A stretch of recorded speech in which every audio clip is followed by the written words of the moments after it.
Tudo na vida tem um preço. Desde as nossas simples escolhas do dia a dia, as escolhas rotineiras, as escolhas mais básicas, até as decisões mais profundas. Tudo na vida tem um preço. Desde as nossas escolhas mais básicas do dia a dia, até as decisões mais profundas da nossa vida. Ou seja, sempre haverá uma consequência. Nós estamos numa era, de uma dimensão chamada a dimensão da semeadura e da colheita. Tudo que nós plantamos, certamente nós vamos colher. A grande questão é que nessa lei da semeadura, a gente planta uma semente e colhe isso multiplicadamente, a 30, 60 e 100 vezes mais. Então, por isso é muito importante a gente pensar bem antes de tomar qualquer escolha, antes de tomar qualquer decisão. Nós precisamos entender que tudo na vida tem um preço a se pagar. Em Gênesis, capítulo 1 em diante, a Bíblia vai nos ensinar que uma única escolha, um único ato de desobediência custou ao homem o Éden. A Bíblia diz que o Éden era o lugar das delícias de Deus. Ou seja, Deus ele preparou um lugar de delícias, um lugar onde a sua paz reinava, onde a sua prosperidade reinava, onde a sua comunhão reinava. Deus prepara um lugar para o homem habitar, um lugar chamado de lugar de delícias, e um único ato de desobediência de Adão custou o Éden. O Éden era o lugar de comunhão com Deus. O Éden era um lugar de vida e plenitude. Deus ele cria um lugar para expressar a vida. Deus ele vai confiar ao homem um ambiente perfeito. Diga, ambiente perfeito. Mas uma escolha errada custou muito caro. Deus plantou o homem no ambiente perfeito, no ambiente de vida, no ambiente de paz, no ambiente de prosperidade, mas uma única escolha. Uma escolha errada, uma decisão errada, custou muito caro. A desobediência, ela cobra um preço muito alto. E é sobre isso que nós vamos aprender hoje. A desobediência cobra um preço muito... A desobediência de Adão, por exemplo, no jardim do Éden, fez ele trocar um jardim de prosperidade, um jardim da presença, um jardim de delícias, pelo suor do seu próprio rosto. A partir do momento que Adão, ele desobedece a Deus, ele troca o lugar do favor de Deus, o lugar onde ele não precisava plantar para colher. No Éden, Deus manifestava o reino, o favor. Adão, ele colhia sem precisar plantar. E por conta de um ato de desobediência, ele vai trocar o favor de Deus pelo suor do seu rosto. Como eu disse no início, tudo na vida tem um preço a se pagar, tudo.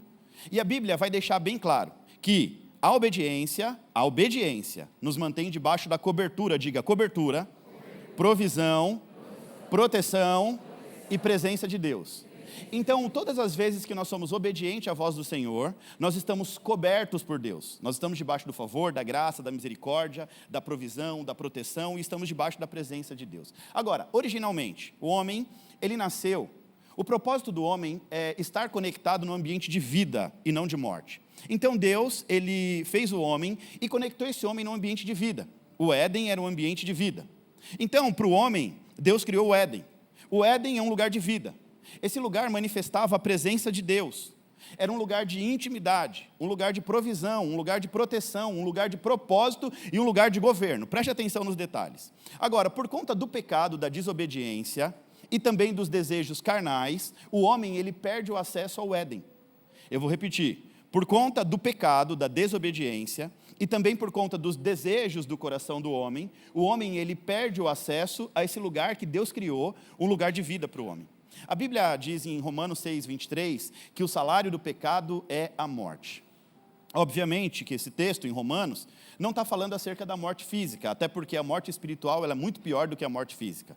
A morte física, ela narra, ela nos dá acesso a uma bênção, que é a bênção da eternidade. Então nós não podemos achar que a morte física é ruim. É claro que o desprendimento da carne nos faz sentir saudade, traz tristeza, mas esse é um sentimento da carne. Agora, é no ato da morte física que nós acessamos a nossa bênção da eternidade, a nossa salvação. Então, quando Romanos está dizendo que o salário do pecado é a morte, está dizendo que o pecado, a desobediência, ela tem um alto preço a se pagar, um preço de morte. E esse texto revela uma morte no espírito. Ou seja, gente, muitas pessoas estão vivendo no físico, mas mortos no espírito. Ou seja, as pessoas estão desconectadas de uma vida espiritual. Tem vida no físico, mas não tem vida no espírito. Isaías capítulo 59, versículo 2 diz que os nossos pecados fazem separação entre nós e Deus.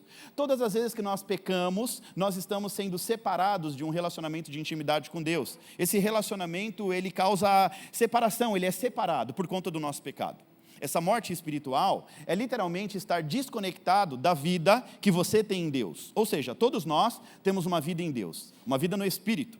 E essa vida que vem de Deus, é poder de Deus sobre as nossas vidas para a gente mudar o mundo. Ou seja, quando Deus ele derrama vida no nosso espírito, ele derrama vida para que a gente possa impactar o nosso mundo, o mundo ao nosso redor. Os lugares que nós frequentamos, o colégio, a faculdade, a casa, a família, o trabalho, a igreja.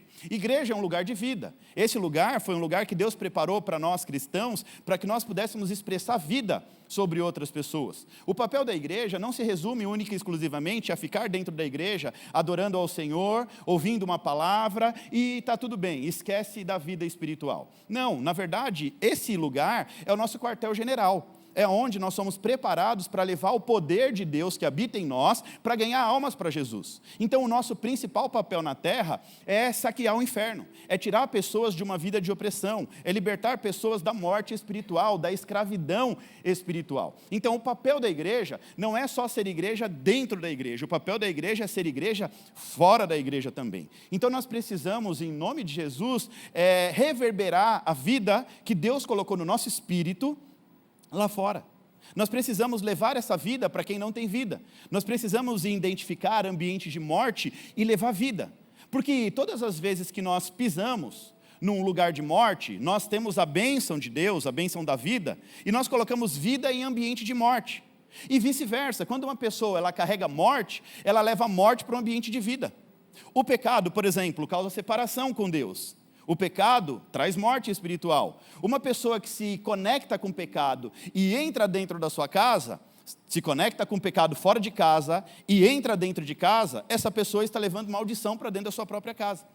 Então, nós seres humanos, nós somos criados para levar vida por onde a gente passa e para viver em comunhão com Deus o tempo inteiro. Agora, desde o Éden, quando Adão e Eva pecou, essa comunhão foi quebrada. Você está entendendo isso em nome de Jesus? Vamos ao texto bíblico de hoje, Gênesis capítulo 2, versículo 7 em diante. O texto bíblico diz assim, eu vou ler bem rapidinho para não perder tempo. Então o Senhor Deus formou o homem do pó da terra e soprou em suas narinas o fôlego de vida. E o homem se tornou então um ser vivente. Ora, o Senhor Deus tinha plantado um jardim no Éden para o lado leste. E ali ele colocou o homem que tinha formado. O Senhor Deus fez nascer então do solo todo tipo de árvore agradável aos olhos do homem e para o alimento. E no meio do jardim estava a árvore da vida, diga árvore da vida, e a árvore do conhecimento. Árvore da vida e árvore do conhecimento. O texto continua, conhecimento do bem e do mal. Aí do verso 15 em diante, e o Senhor Deus colocou o homem no jardim, para cuidar e para cultivar. E o Senhor Deus ordenou ao homem, coma livremente de qualquer árvore do jardim, mas não coma da árvore do conhecimento do bem e do mal, porque no dia que você dela comer, certamente morrerá. Vamos entender esse texto em nome de Jesus? Deus, ele criou o homem. O homem é um ser tripartido, tricotômico, dotado de um corpo e espírito. O nosso corpo é o que mesmo, gente? Diga, a nossa parte visível. A nossa alma é o nosso entendimento. E o nosso espírito é o nosso ponto de contato com Deus. É onde nós carregamos o nosso propósito de vida. Diga, corpo, alma e espírito. Mais uma vez, o corpo é a nossa parte visível, é o que nós conseguimos enxergar um dos outros. O corpo é a nossa parte sensorial. A nossa alma é a nossa psique, a nossa inteligência, é o nosso conhecimento. E o nosso espírito é o nosso ponto de contato com Deus. É literalmente no espírito que nós carregamos a vida que tem o poder de mudar o mundo. É no nosso espírito que está a razão pela qual nós existimos nessa terra. É no nosso espírito que nós estamos conectados a Deus e temos um propósito em existir nessa terra. Aí, olha só o que Deus faz. Deus ele vai plantar um jardim para o homem e ele vai colocar o homem ali para dominar no jardim. O que Deus faz? Deus faz árvores frutíferas, árvores que tinham frutos no centro desse jardim. E ele coloca duas árvores especiais, duas árvores diferentes no meio do jardim. Uma era a árvore da vida e a outra era a árvore do conhecimento do bem e do mal. A árvore da vida, ela simboliza vida plena e eterna com Deus. A árvore da vida simboliza a salvação. E debaixo de obediência, o homem não experimentaria a morte espiritual. Deus então estava dizendo, não existe morte, porque vocês têm vida. O ambiente que eu inseri vocês é um ambiente de vida. Nesse ambiente não existe morte. Porém, depois do pecado, Deus ele vai impedir o acesso à árvore da vida. Tinha uma árvore da vida. Mas depois que Adão e Eva pecam, Deus fala, vocês não vão mais poder ficar no Éden, porque senão vocês vão ter acesso à árvore da vida. E diante da árvore da vida, vocês poderiam viver eternamente mesmo em estado de rebelião. Ou seja, mesmo em estado de pecado, você estaria vivo no Espírito. Isaías 59:2 diz que o pecado causa separação entre Deus e o homem. O pecado faz perder o acesso. O pecado faz você perder o acesso àquilo que é espiritual, àquilo que Deus tem para você. E o pecado significa quebra de relacionamento. Diga comigo, quebra de relacionamento. Quando nós pecamos, nós estamos quebrando um relacionamento. Quando o homem, ele quebrou o relacionamento, comendo do fruto da árvore da vida, Deus disse, maldita será a terra por sua causa. Maldita será a terra por sua... Maldita será a terra. Quem Deus estava amaldiçoando aqui, gente? A terra ou o homem? Quem acha que é o homem? Levanta a mão. 3 pessoas. Quem acha que é a terra? E quem não acha nada em nome de Jesus? Levanta a mão também e participe. Maldita será a terra por causa do homem. A terra, preste atenção, continuaria sendo terra. A terra tem o propósito de dar frutos. Aqui Deus não estava amaldiçoando a terra, Deus estava amaldiçoando o homem. Agora, preste atenção, a maneira como você se relaciona com Deus determina o tipo de terra que você vive. Você não está entendendo isso não. Eu vou falar de novo. A maneira como você se relaciona com Deus determina o tipo de terra que você vive. Uma terra de bênção, deleites, de delícias, ou uma terra de maldição. A terra que você vive é determinada pela forma como você se relaciona com Deus. Preste atenção nisso, porque se você entender isso, como eu sempre digo, muda tudo. A terra, para o homem, debaixo da quebra da aliança, agora se torna uma terra maldita. A terra, mesmo continuando dando frutos, para o homem debaixo de pecado se torna maldição. Ou melhor dizendo, a terra se torna maldita por conta do pecado do homem. O homem em pecado pisa numa terra abençoada e a terra se torna amaldiçoada. Um homem em pecado, ele pode herdar uma empresa multimilionária que tem um faturamento gigantesco, ele amaldiçoa aquela empresa. Agora, o homem abençoado entra em ambientes falidos e transforma ambiente falido em ambiente de vida, em ambiente de prosperidade. Presta atenção, o que você carrega determina o que você vai viver. O que você carrega na sua essência determina o que a terra vai produzir para você. Então a terra para o homem aqui, debaixo de quebra da aliança, é terra de maldição. Debaixo de pecado, a terra se torna maldita. Ou seja, os pés de um homem em pecado amaldiçoam a terra que ele pisa. Os pés de um homem em pecado amaldiçoa a terra que ele pisa. Quando o pecado entra na vida do homem, ele traz consigo maldição espiritual. Nós conhecemos aqui a maldição original, a maldição de Adão, chama-se maldição da terra. Onde o homem em pecado pisa, ele amaldiçoa aquela terra.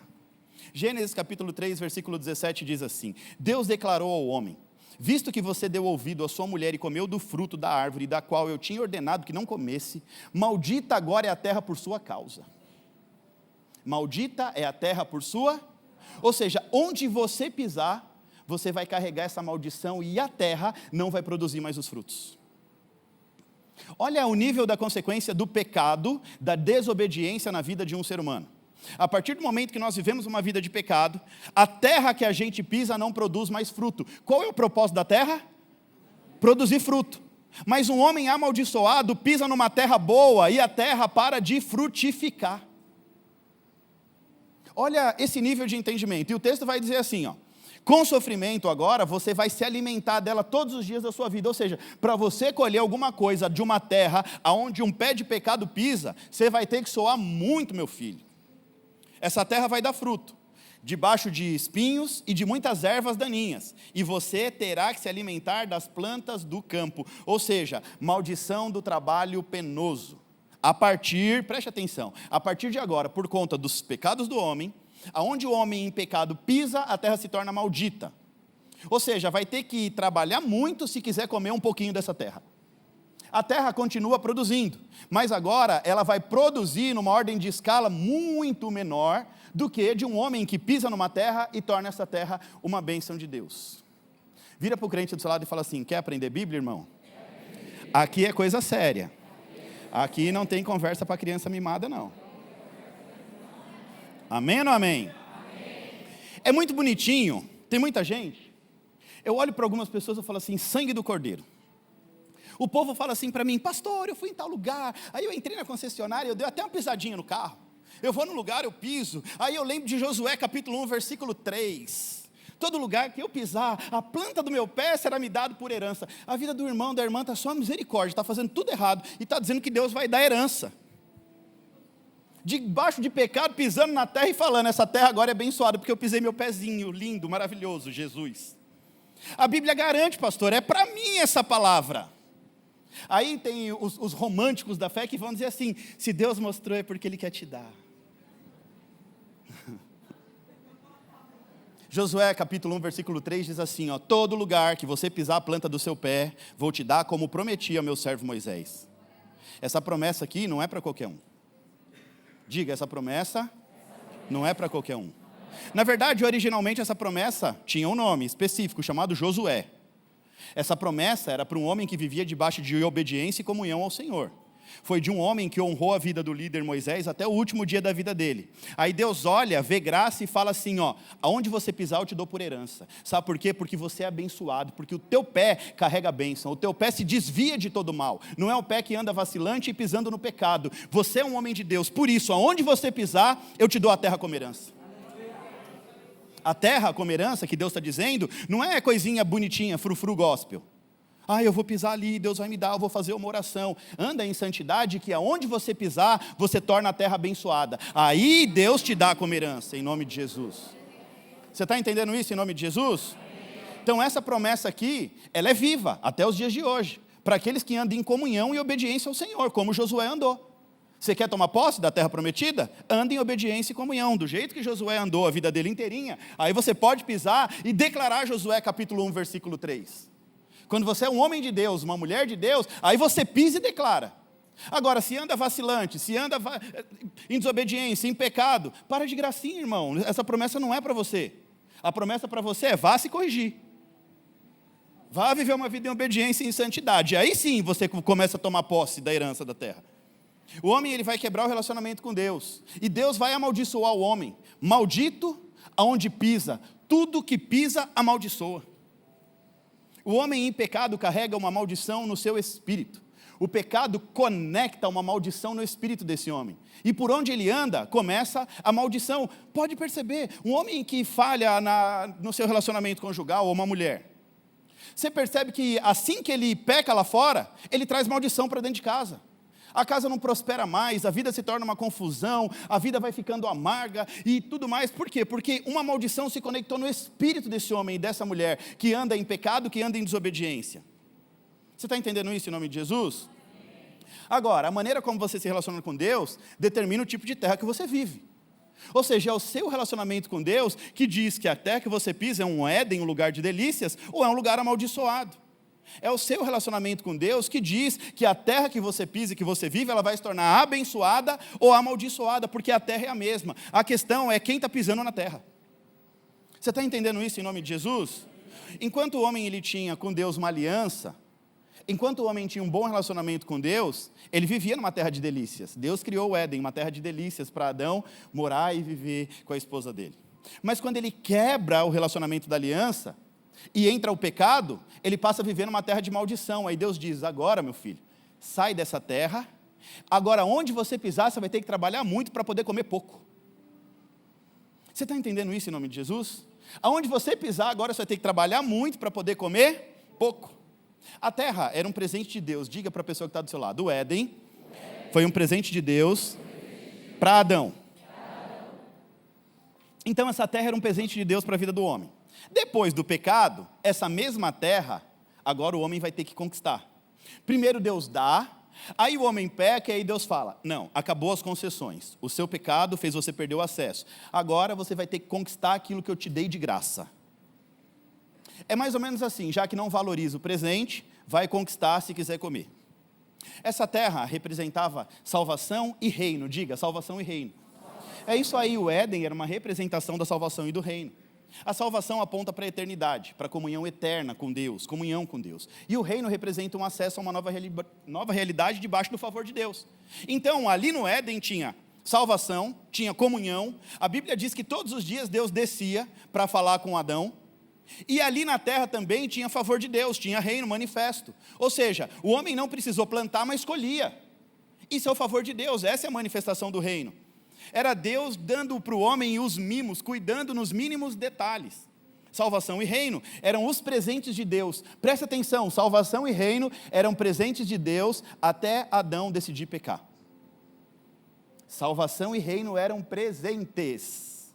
Pela misericórdia de Deus, a salvação continua sendo um presente, sim ou não? Então nós estamos aprendendo aqui que a salvação é um presente de Deus até mesmo para o homem pecador. Existem duas maneiras de você acessar o reino. Você acessa o reino e você pode, estar debaixo do reino, mesmo em pecado, tendo acesso à salvação, mas não vivendo a realidade do reino. Então, se crê em Jesus, tem acesso à salvação. Mas o reino precisa ser o que era um presente, agora tem que ser conquistado. Ou seja, no reino, no Éden, o reino era de graça. A manifestação do reino de Deus era um dom gratuito de Deus, como é a salvação por meio de Jesus. Agora, o reino já não é mais de graça, o reino é uma conquista. O reino é uma conquista na vida dos filhos obedientes, na vida dos filhos que não se relacionam com o pecado e que vivem numa vida de intimidade com Deus. E é por isso que Jesus diz em Mateus 11:12, desde os dias de João até agora, o reino dos céus agora é tomado à força. E os que se esforçam se apoderam do reino. Agora vai ter que se esforçar para ter reino na sua vida. Ou seja, o reino que era um acesso na vida de Adão, e ele perde, isso pode ser reconquistado com uma vida no Espírito. Então, por conta do pecado original, eu e você também perdemos o acesso ao reino. Mas nós podemos conquistar com uma vida de obediência. Nós podemos nos descolar dessa maldição, viver uma vida de bênção em Abraão. A obediência de Abraão fez ele ser enxertado novamente ao reino de Deus, que é uma dimensão da graça e do favor de Deus. Agora, se você romper com o pecado e andar em obediência, você acessa o reino de Deus. Rompeu com o pecado, com a desobediência, andou em obediência, igual ao acesso do reino.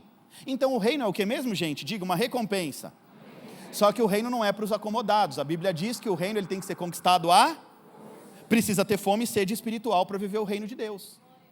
O reino é conectado no espírito, não no corpo físico e também não na alma. O reino é conquistado na nossa vida espiritual.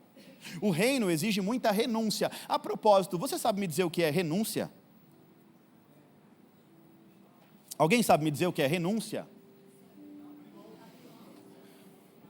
Renúncia. Nós temos a concepção errada do termo renúncia. Nós achamos que nós devemos renunciar tudo.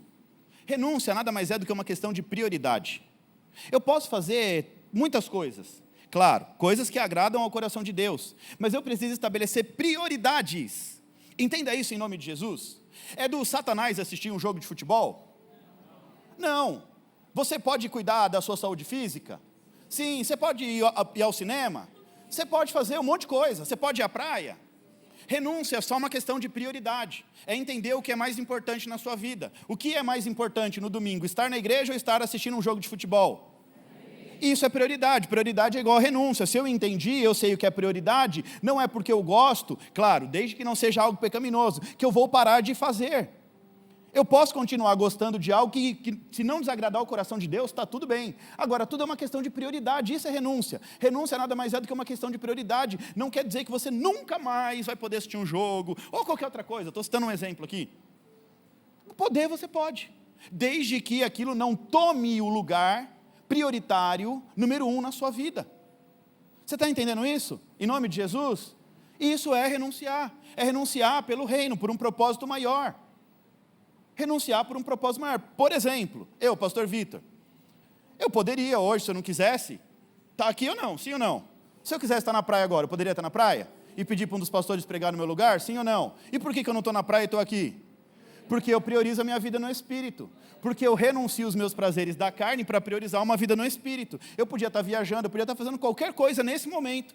Mas eu priorizo estar aqui. E quando eu viajo, eu priorizo estar no domingo aqui. Pronto, vida no Espírito. É a minha prioridade espiritual. Eu entendo que eu carrego um chamado, um propósito na minha vida e na minha existência, então eu sempre vou priorizar as coisas do reino de Deus.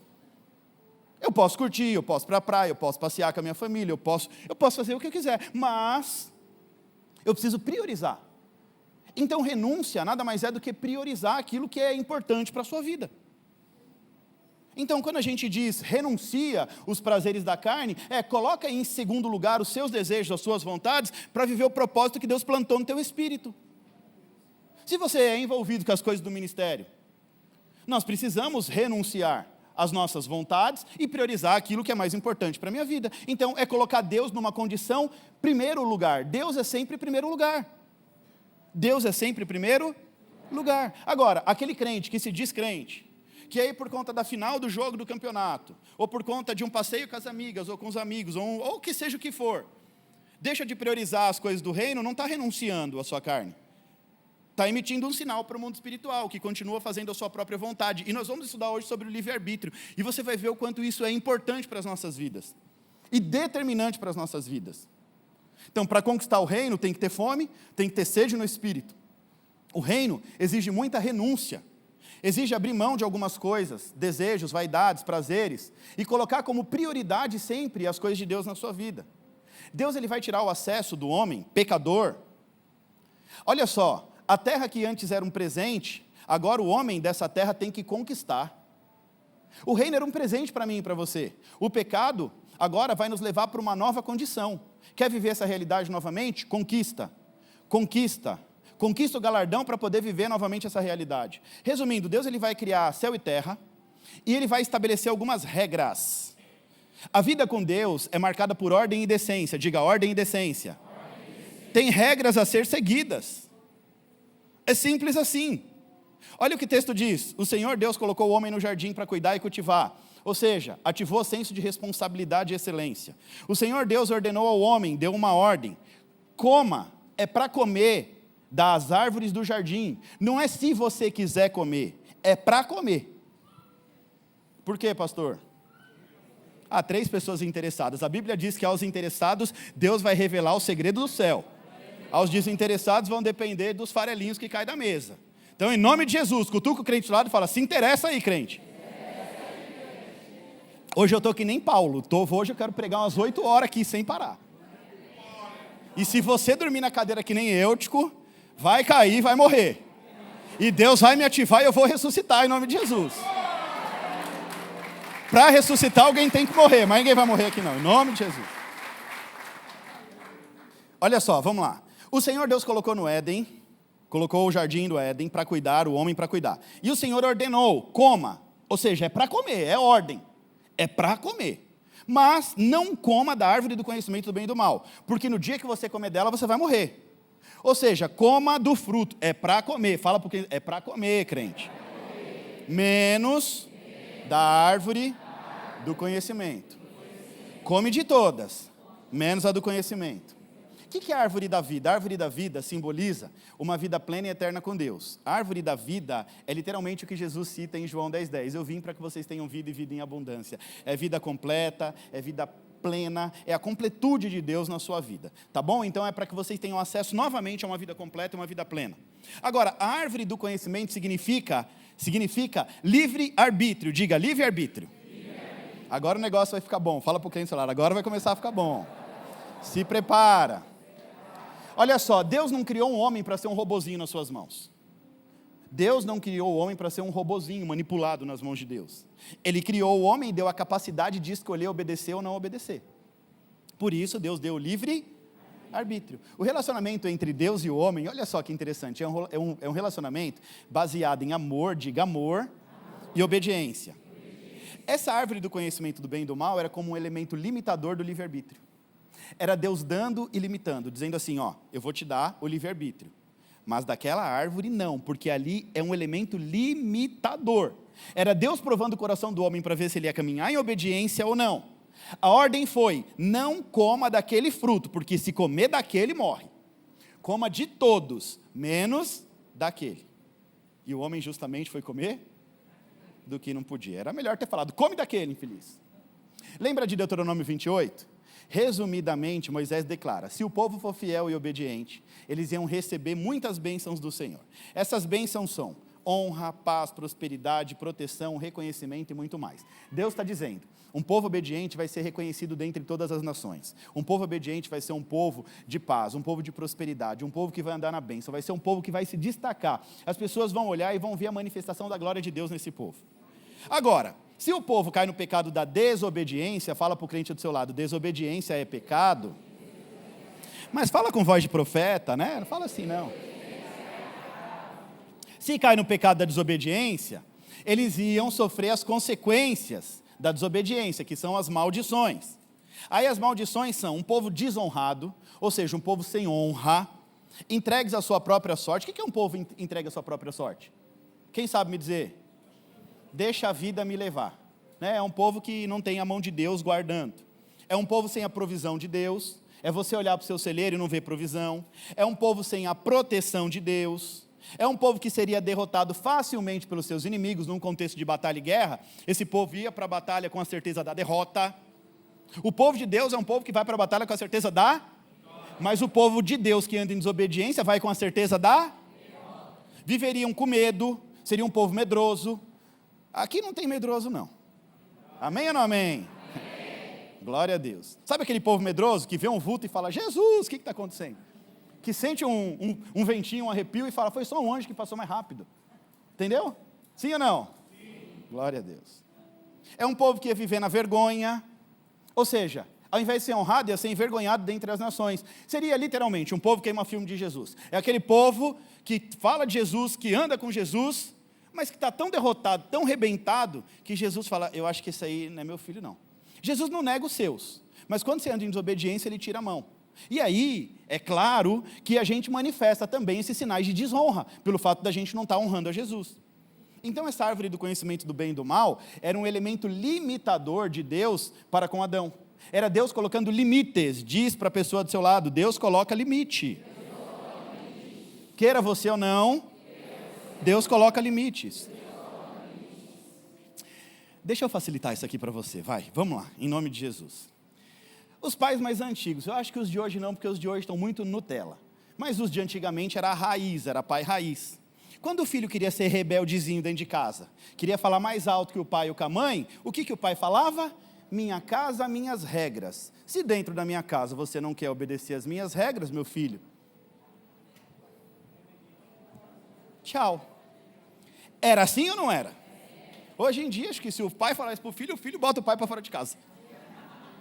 Sabe por quê? Porque os pais de hoje e as mães é um bando de banana, que quem manda é o filho. Deus está botando limite aqui, está falando: ei, ó, vamos cá. Fiz tudo isso aqui para você, tudo lindo, maravilhoso, está vendo isso aqui? É tudo seu.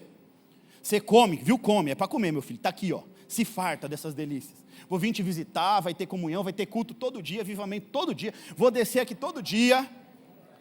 Agora é o seguinte: daquela não, se comer daquela eu te boto para fora. Desobedeceu, o que Deus fez? Botou para fora. Deus botou para fora. Já que não quer viver em comunhão, então vai viver lá fora do jeito que você quiser viver. Está entendendo isso? Sim ou não? Sim. Então foi mais ou menos assim. Citroën Prata DSA 4H26 comparecer no local estacionado. Por que eu não sei? Tem um guincho lá querendo levar seu carro. Corre lá em nome de Jesus. Então foi mais ou menos isso que aconteceu com Adão. Deus ele vai criar um jardim de delícias. Deus vai dar para Adão, porém Deus coloca limite. Limite. Deus coloca? Não come dessa árvore. Se comer dessa árvore, eu te boto para fora. Quando Adão comeu da árvore, sabe o que o Adão estava dizendo para Deus? Vai ser do meu jeito. Quando Adão experimentou do fruto da árvore, induzido por Eva, vai ser do meu? Eu vou fazer do jeito que eu quiser fazer. Aí Deus diz: então já que vai ser do seu jeito, então vai conquistar o seu pão. Eu sei que não era isso que vocês queriam ouvir, né? Mas é isso que Deus está querendo falar. Já que vai ser do seu jeito, meu filho, então vai conquistar o seu pãozinho de cada dia. Aí o pão nosso de cada dia, Deus nos dá hoje, aí você vai conquistar o seu. Já que é do seu jeito, então conquista o seu pão. Já que você quer ser dono do seu próprio nariz, então vai trabalhar, vai experimentar a terra debaixo de maldição da desobediência, e vai lá tentar tirar o teu pão da terra. Fala para a pessoa que está do seu lado, e aí? Vai ser do seu jeito, ou vai deixar Deus fazer do jeito dele?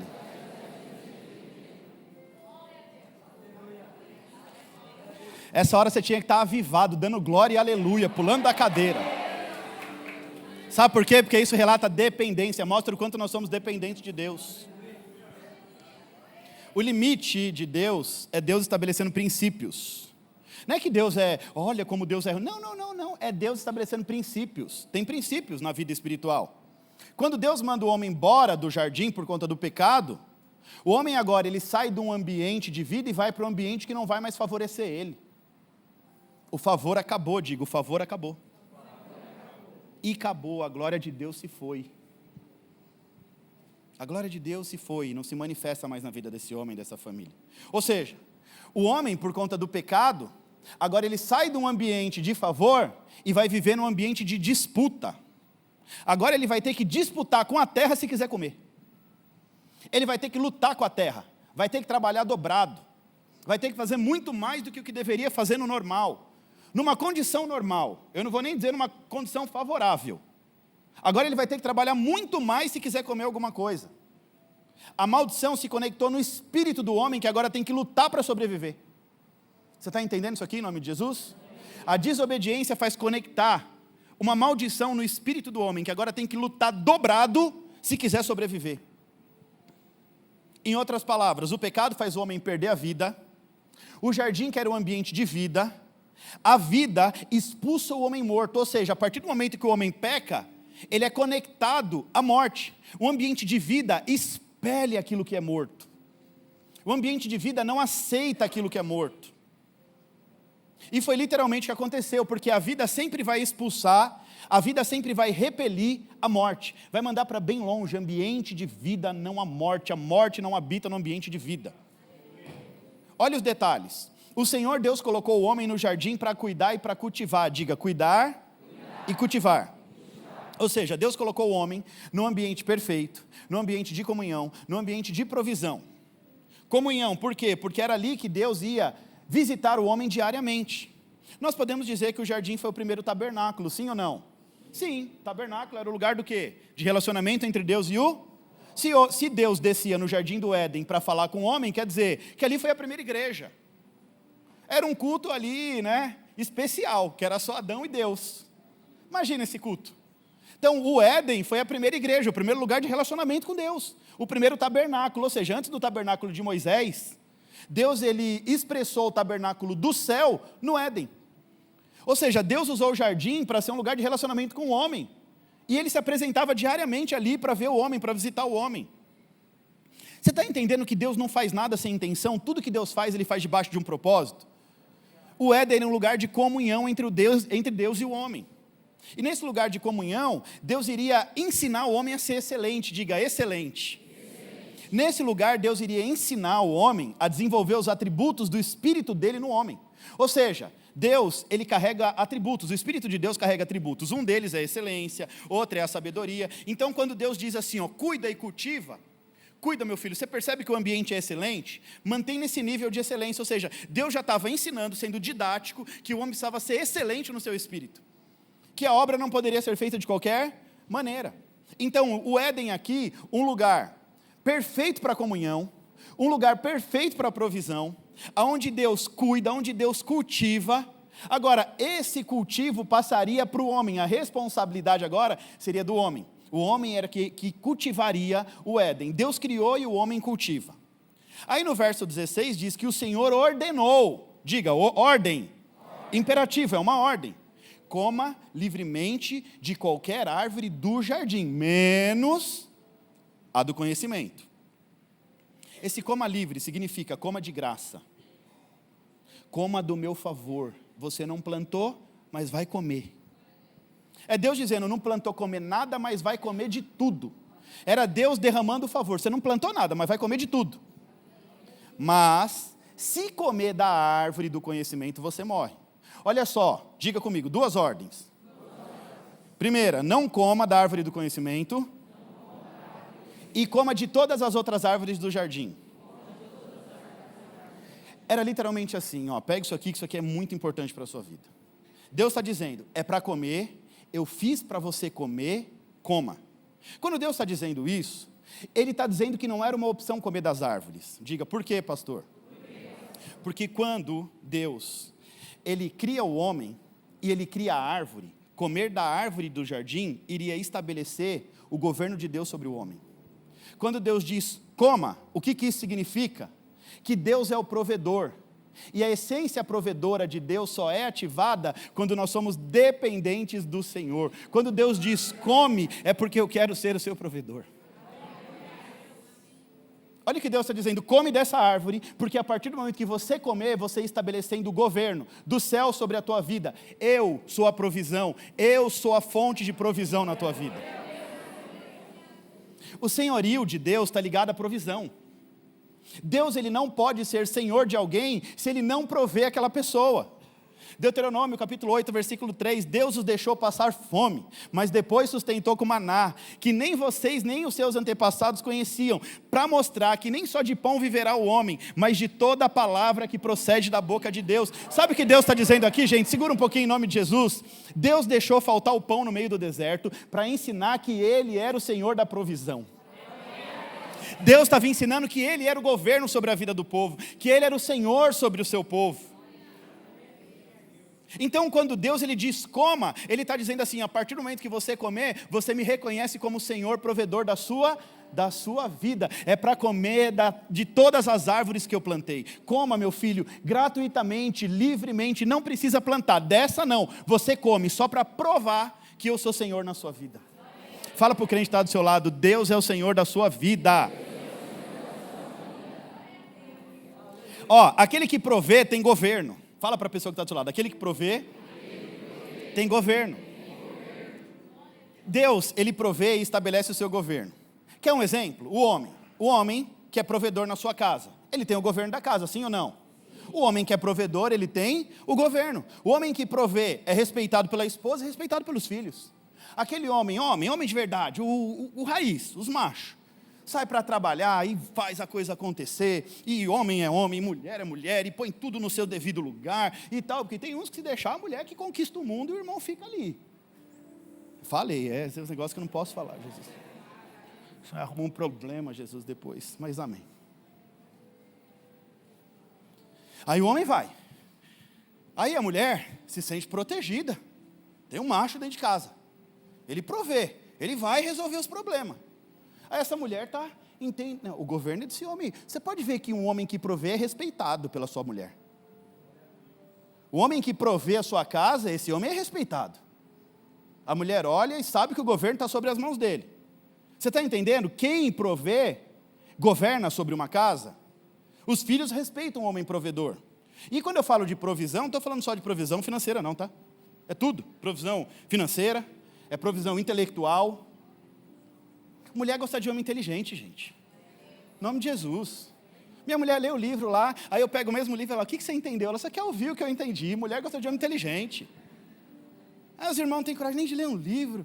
Compra um livro lá, faz um negócio diferente, lê primeiro, aí você dá para ela ler, e na hora que ela perguntar, você já sabe tudo do livro. Pronto, é avivamento, crente. Pega essa visão aí. A essência do homem é provedora, sabia disso? O que Deus fez com Adão? Criou um jardim de delícias, deu para Adão, colocou limite. O limite é não coma dessa árvore. Mas quando Adão come da árvore, o que acontece? Adão estava dizendo, vai ser do meu jeito. Deus, você está falando, mas eu vou fazer do meu jeito. Então, em resposta, Deus diz, vai ser do seu jeito, então sai, vai conquistar o seu pão. Esse era o limite de Deus. Não coma da árvore do conhecimento. Deus estava estabelecendo princípios. Olha o que 1 Coríntios capítulo 11 diz, o homem é a glória de Deus e a mulher é a glória do homem. O homem foi criado para manifestar a glória de Deus. Quando Deus sustenta o homem, quando Deus põe o homem em condição de evidência, de honra, é a glória de Deus que está sendo evidenciada. Um homem bem sucedido na terra evidencia o Deus que ele serve. Você está entendendo isso em nome de Jesus? Quando o texto diz o homem é para a glória de Deus, quer dizer que um homem bem sucedido, um homem próspero, um homem de Deus, um homem que governa a tua casa, esse homem carrega os atributos do céu na essência dele. O homem é para a glória de Deus. Aí o texto faz uma comparação, assim como a mulher é a glória do homem. Deixa eu te explicar isso. O que o homem é para Deus, a mulher é para o homem. A Bíblia diz que Deus manifesta a glória dele por meio de nós. Por meio de quem? Quando Deus decide abençoar um homem, uma família, uma igreja, é porque Deus quer manifestar a glória dele, Deus quer evidenciar a glória dele através dessa pessoa, dessa família e dessa igreja. Quando Deus ele exerce governo sobre um homem, ele manifesta a glória dele na vida daquela pessoa. Um homem abençoado e bem-sucedido manifesta a glória de Deus, leva a glória de Deus por onde ele passa. Agora, quando Deus dá ordem, não coma da árvore, coma de todas, menos dessa. Deus não estava fazendo pedidos, era ordem. Era Deus estabelecendo princípio de governo, diga, princípio de governo. Um dos atributos do homem na terra é ser fonte de provisão, diga, fonte de provisão. Não comer da árvore do Éden era o mesmo que negar a fonte de provisão. Se o homem não come da árvore que Deus mandou comer, ele está negando que Deus era a provisão. Agora presta atenção, o homem, repete comigo, o homem é a glória de Deus, e a mulher, a glória do homem. Vamos alegrar o coração das mulheres agora, e os homens que se resolvam depois. Uma mulher bonita e bem cuidada, ela revela que tem um marido provedor. Fica de pé, varô, em nome de Jesus. Pronto, bom, pode sentar. Você está entendendo isso? Uma mulher bonita e bem cuidada revela o maridão que ela tem. Palmas agora, é assim que eu quero ver. Para mim não tem palma não, só para ela.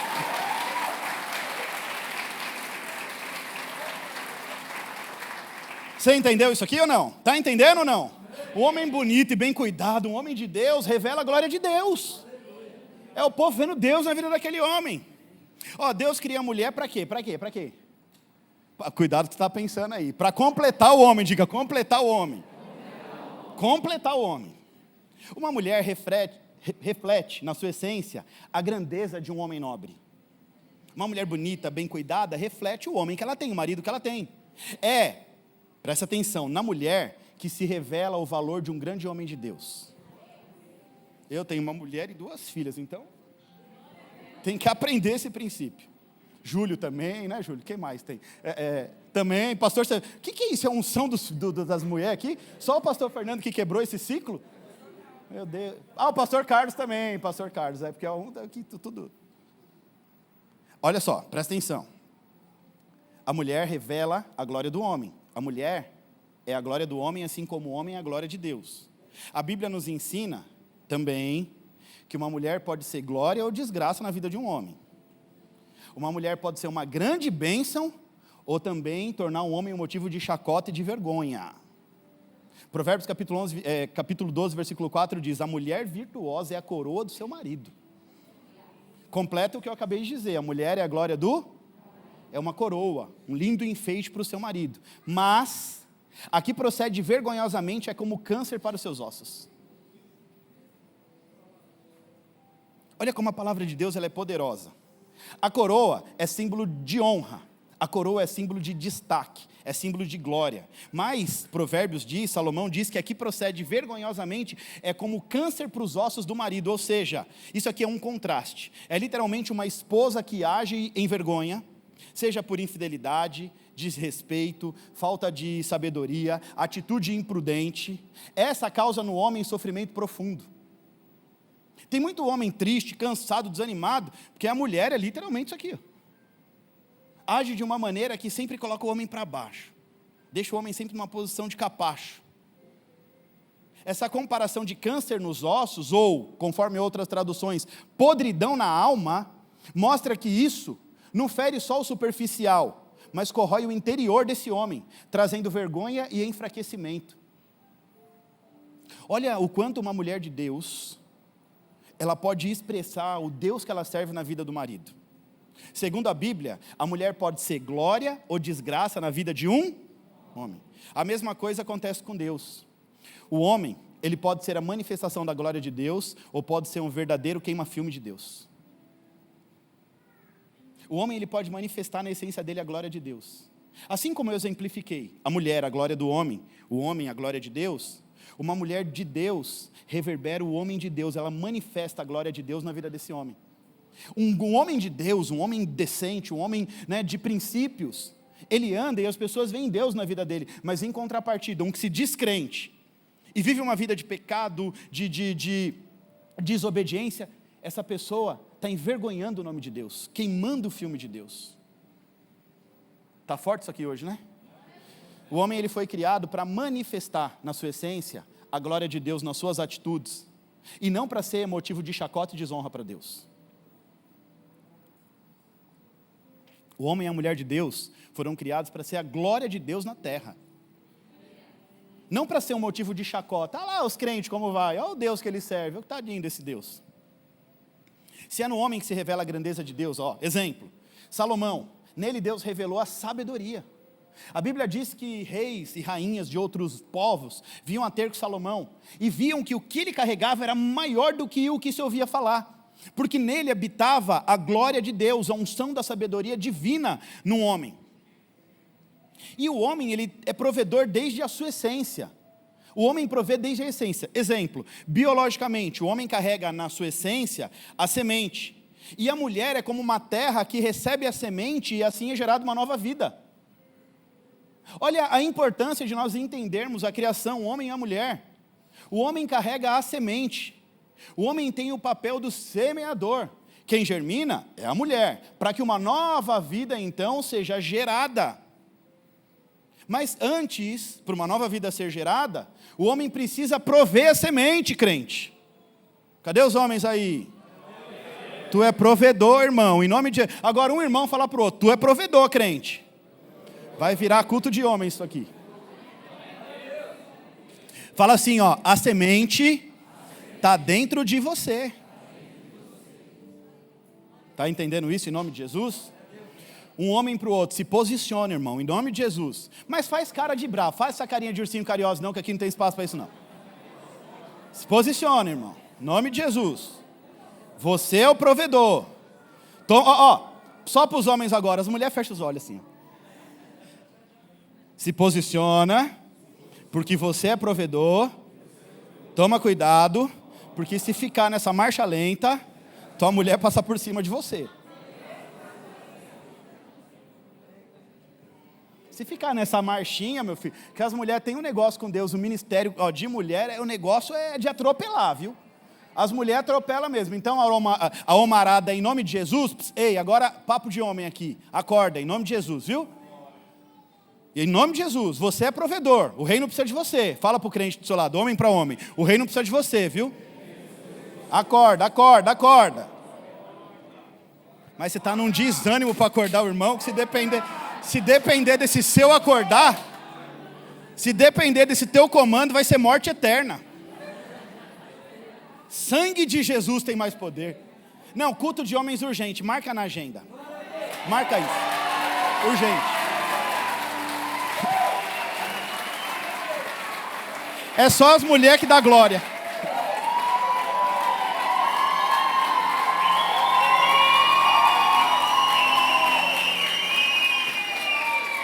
Até suei agora, olha a responsabilidade que eu arrumei. Marca aí, marca, pode marcar, culto de homem, vê uma data agora, vamos, no meio da palavra. Negócio que tá bravo.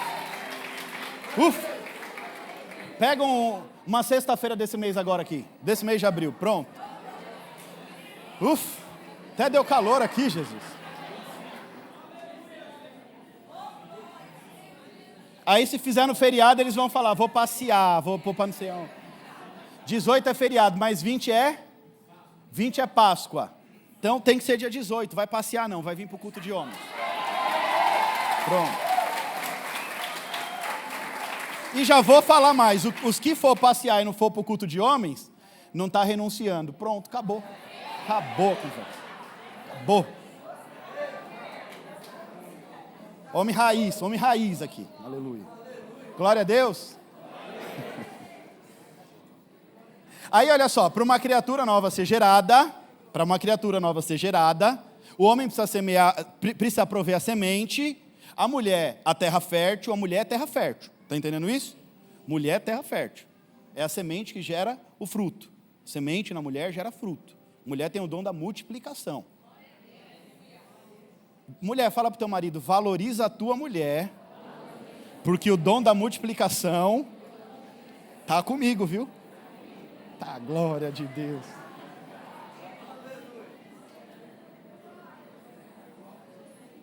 Cuida, irmão.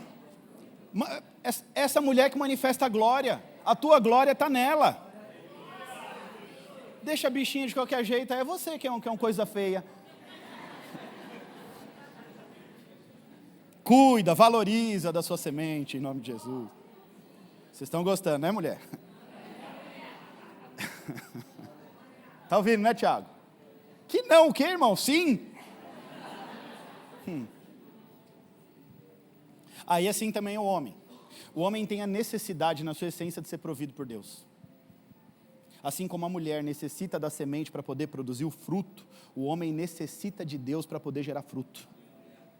Deixa eu te falar uma coisa, a gente até consegue, com muito esforço, a gente até consegue plantar, colher e comer, a gente consegue.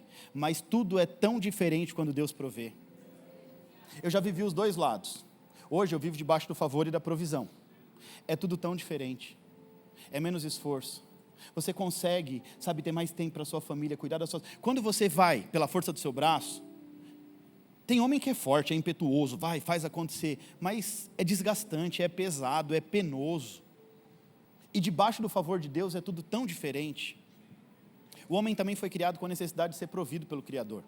Assim como o homem é provido por Deus, o homem provê o seu lar. Deus, ele é provedor do homem, e a maior alegria de Deus é prover os seus filhos. É da essência de Deus prover a nós homens. O prover é a essência de Deus. Agora, o pecado é que não deixa Deus te prover. É a desobediência que tira a mão do favor de Deus sobre a tua vida. Sabe qual é a grande verdade? É que Deus não te criou para você se matar de tanto trabalhar. Deus não te criou para isso. A maior alegria de Deus é ver um pai de família prover na tua casa. A maior alegria do nosso Deus é ver a sua família bendita e um homem provedor cuidando do seu lar. Assim como um dos atributos de Deus é prover os seus filhos, Deus nos dá a condição, homens, de prover a nossa casa. O homem deixou de ser provido por Deus por conta do pecado. O pecado retirou o homem da essência provedora de Deus sobre a sua vida. O pecado, a desobediência, os desejos carnais, tira a provisão de Deus, essa essência de provisão. É o pecado e a desobediência que não deixa Deus manifestar a glória dele sobre a sua vida. Fala para a pessoa do seu lado, você está entendendo isso em nome de Jesus? Adão, ele foi expulso do Éden, e agora ele vai passar a viver uma vida longe da fonte de vida. Agora, a vida dele continua no físico. Ele continua com uma vida. Ele morre no espírito, mas no físico ele está vivo. Vivo no físico, mas morto no? Desconectado da fonte de provisão, Deus deixa de ser a provisão dele, e agora ele vai passar a viver uma vida de morte, no espírito. Vivo no natural, mas morto no espiritual. E onde eu quero chegar, gente? Tem muita gente vivendo uma vida de morte e nem percebe isso. Tem muita gente vivendo no ambiente de morte e não consegue mais perceber. Sabe por quê? Porque não pisa mais no ambiente de vida e não sabe diferenciar o que é vida do que é morte. A morte tomou conta do ser de algumas pessoas, que essa pessoa já não consegue mais diferenciar o que é vida do que é morte. Tem gente que nem percebe mais, vive no pecado de maneira natural. Vivem no pecado vivem na desobediência de forma natural. Mas o problema é que essa geração é uma geração que vive no pecado, que vive na desobediência, mas que vive espiritualizando os desejos carnais. É um tal de Deus falou comigo, de Deus me mostrou. Agora é assim, e na hora que alguém me procura, ou procura os pastores para falar, Deus falou, eu falo, deixa aí, deixa fazer o que quer. Porque se Deus falou, quem sou eu ou um dos nossos pastores para falar o contrário? Se Deus falou, se Deus mostrou, siga o que Deus te falou, faça o que Deus te mostrou. Mas a gente conhece muitas pessoas até mesmo no íntimo. E muitos desses que Deus falou, que Deus mostrou, está vivendo uma vida totalmente carnal, presa no pecado, na desobediência, uma vida só no natural, e é um tal de Deus me falou. Aqui é literalmente onde eu quero chegar. É muita gente vivendo na morte sem perceber. É muita gente vivendo no pecado, vivendo na desobediência e espiritualizando seus desejos carnais. Em favor dos meus desejos, eu espiritualizo, porque eu orei. Mesmo que Deus não me responda, eu entendi que a resposta foi sim. E tem gente que não considera nada em nome de um desejo. Tem gente que não considera absolutamente nada. Tem gente que não avalia risco. Tem gente que não consegue ver os perigos que pode dar uma decisão errada. E tudo em nome dos seus desejos e vontades carnais. Mas ainda assim se dizem ser espirituais. Posso dizer uma coisa? Isso não é espiritualidade. Isso é desejo carnal. Espiritualidade está muito diferente. Está muito distante do que os nossos desejos, as nossas vontades. Espiritualidade tem a ver com renúncia. Espiritualidade tem a ver com prioridade. Espiritualidade tem a ver com debaixo de regras, leis, ordem e decência. Espiritualidade não carrega privilégios, muito pelo contrário. Aquele que quer seguir após mim, negue-se a si mesmo, tome a sua cruz e me siga. Espiritualidade tem a ver com renúncia da nossa própria vida para viver uma vida que Deus planejou para nós viver. E aí, por conta dos desejos desenfreados, a Eva não avalia os riscos, não avalia os perigos, não avalia as perdas, mas em nome de um desejo, ela come do fruto proibido. Gênesis capítulo 3. Ora, a serpente era o animal mais astuto de todos os animais da terra. E ela perguntou à mulher: foi isso mesmo que Deus disse? Foi isso mesmo que Deus disse? Não coma de nenhum fruto das árvores do jardim? Deus disse, coma de... E o que a serpente estava tentando induzir? Deus disse para não comer, não foi isso? Mas a mulher sabia o que tinha que fazer. Respondeu a mulher à serpente: sim, Deus disse, coma dos frutos, nós podemos comer. Mas ele disse, não coma do fruto da árvore que está no meio do jardim.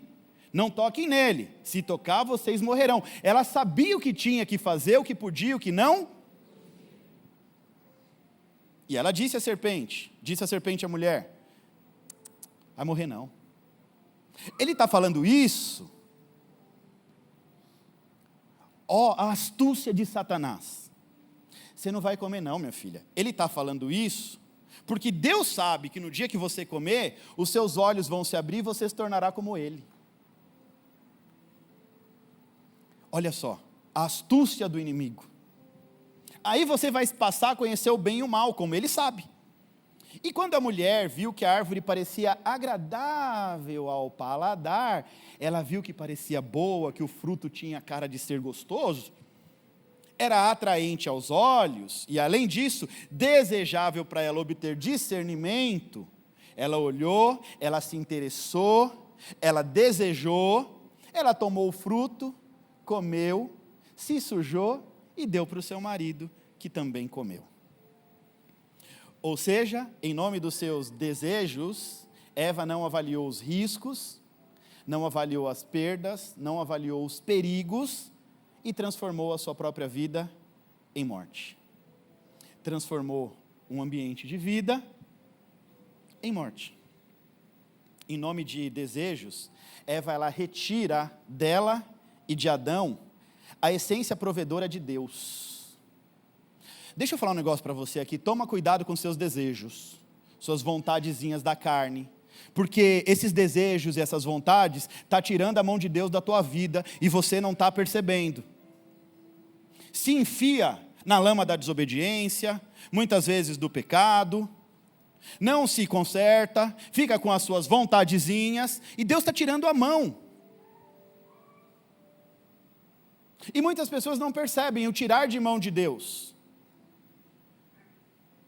Para todas as escolhas, atitudes, tem que se avaliar os perigos, os riscos, as consequências. Como um pastor, o meu primeiro pastor dizia, pastor Eliel, um dia eu quero trazer ele aqui, um homem não trai uma mulher porque ela é a bonitona, não. Uma mulher não trai um homem porque ele é o mais bonitão, não. É porque um homem de Deus e uma mulher de Deus carrega o temor de Deus. E um homem que carrega o temor avalia as consequências antes de fazer qualquer coisa.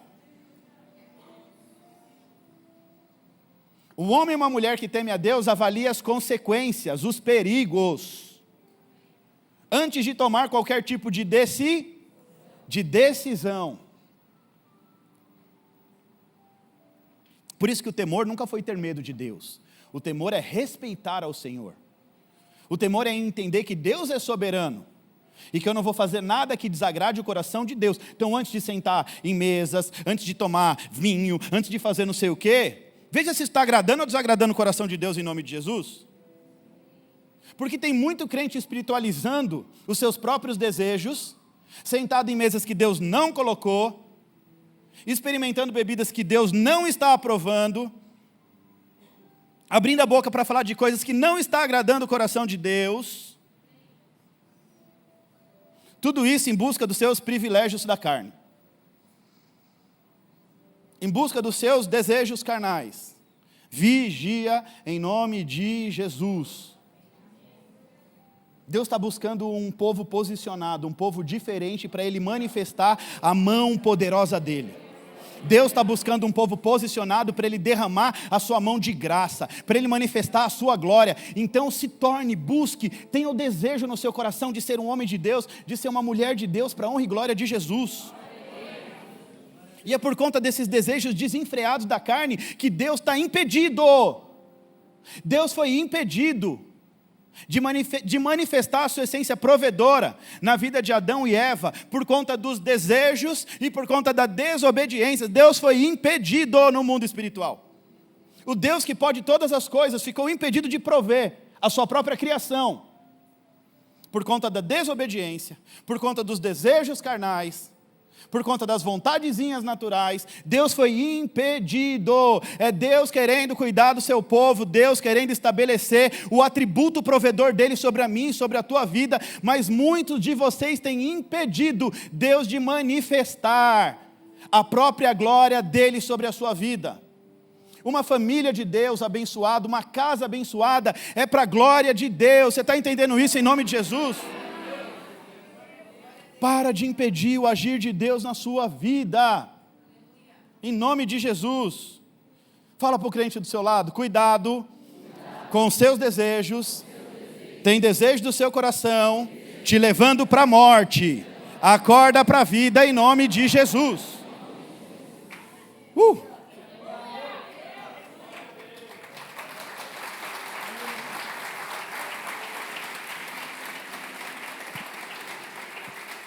Ufa, tem desejo do seu coração te levando para a morte. Acorda para a vida em nome de Jesus. Deus está sendo bem específico com algumas pessoas aqui. Tem desejo do teu coração que está te levando para a morte. Acorda para a vida em nome de Jesus. Adão, ele vai sair do ambiente de vida. Adão vai sair debaixo da provisão de Deus para viver uma vida de incerteza, uma vida de morte e uma vida desconectada no espírito. Olha o movimento que Adão faz por conta da desobediência, por conta dos desejos. Ele sai do ambiente de vida, do ambiente onde a mão de Deus se manifestava, onde tinha provisão, proteção, favor, onde tinha visitação, onde tinha intimidade, onde tinha graça. E ele sai desse ambiente para viver uma vida de incerteza, diga incerteza, morte e desconectada no espírito. Desobediência de Adão e os desejos de Eva colocaram eles para fora do Éden. O Éden era um ambiente de vida plena, onde o favor de Deus se manifestava diariamente, onde a presença de Deus governava, onde as bênçãos do Senhor fluíam sem impedimentos, mas a desobediência, o pecado, os desejos da carne tiram um acesso a esse ambiente de vida, a esse ambiente de favor, esse ambiente de graça e esse ambiente de bênçãos. Mas eu declaro em nome de Jesus, que instruído pela palavra, nós não vamos abrir mão daquilo que Deus tem para nós, para viver uma vida sofrida, uma vida penosa, uma vida de maldição, em nome de Jesus.